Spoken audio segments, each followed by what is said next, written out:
नमस्कार, मी डॉक्टर कविता राणे. जेएम विशेष मध्ये आपल्या सर्वांचं स्वागत. आणि या बुलेटिनच्या सुरुवातीला बातमी आहे मुंबई महानगरपालिकेच्या क्षेत्रातून. मुंबई महानगरपालिकेच्या नुकत्याच झालेल्या निवडणुकीमध्ये 65 जागा जिंकलेल्या उद्धव ठाकरेंची डोकेदुखी कमी होत नाहीये. याचं कारण आहे ठाकरेंची एक नगरसेविका सध्या नॉट रिचेबल आहे.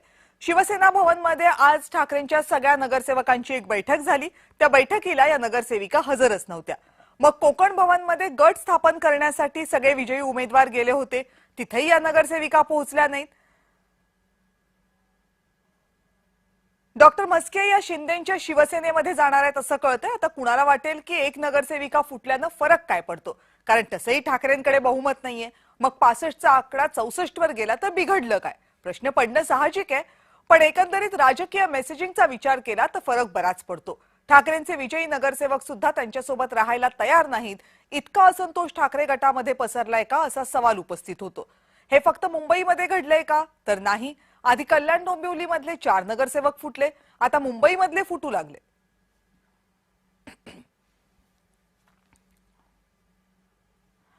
ठाकरेंमधनं फुटून गेलेल्या नगरसेविका डॉक्टर सरिता म्हस्के नेमक्या आहेत कोण, त्यावर एक नजर टाकूया.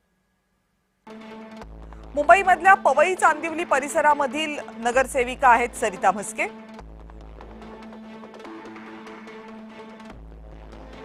पेशानं होमिओपॅथी डॉक्टर आहेत, आधी काँग्रेसमध्ये होत्या.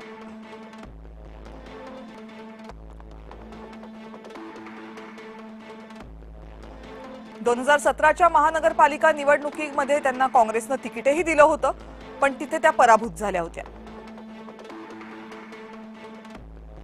गेल्या वर्षी त्यांनी ठाकरे गटामध्ये प्रवेश केला.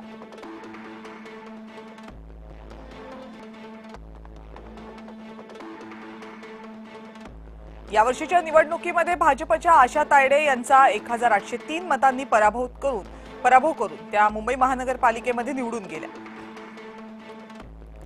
प्रचारामध्ये एकही बेकायदा बॅनर लावणार नाही हे आश्वासन त्यांनी दिलं होतं, जे मतदारांना आवडलं होतं.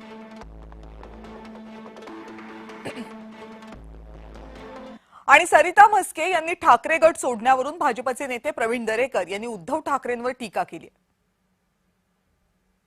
कसा राजा कशी प्रजा, उद्धवजी कशी वाटायचे असतात लोकांसाठी, आपल्या कार्यकर्त्यांसाठी. आता नगरसेवकांची पाळी आली आणि एक लक्षात ठेवा की आता लोकांचा उभाटावर त्या ठिकाणी भरोसा राहिला नाही. विकासाच्या संदर्भात त्यांच्याकडे काय होईल असे दिसत नाही. Doctor Sarita Mhaske not reachable होण्याचा एकंदरीत राजकीय पटलावर काय अर्थ काढला जातोय, त्यावरही एक नजर टाकूयात. महानगरपालिकेच्या निवडणुकीमध्ये विजय होऊन सुद्धा ठाकरेंचे नगरसेवक हे असंतुष्ट आहेत का, त्यांच्यामध्ये असंतोष आहे का? मुंबई आमचा बालेकिल्ला म्हणणाऱ्या ठाकरेंना आता आपले नगरसेवक जे जिंकून आलेले आहेत तेही सांभाळणं जड जाते का?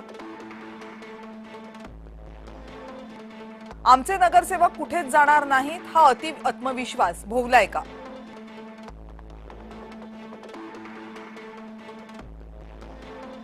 जून 2022 मध्ये एकनाथ शिंदेंचा झालेलं बंड, त्यानंतर 3.5 वर्षांमध्ये ठाकरे गटानं काही धडे घेतले की नाही हाही सवाल उपस्थित होतो.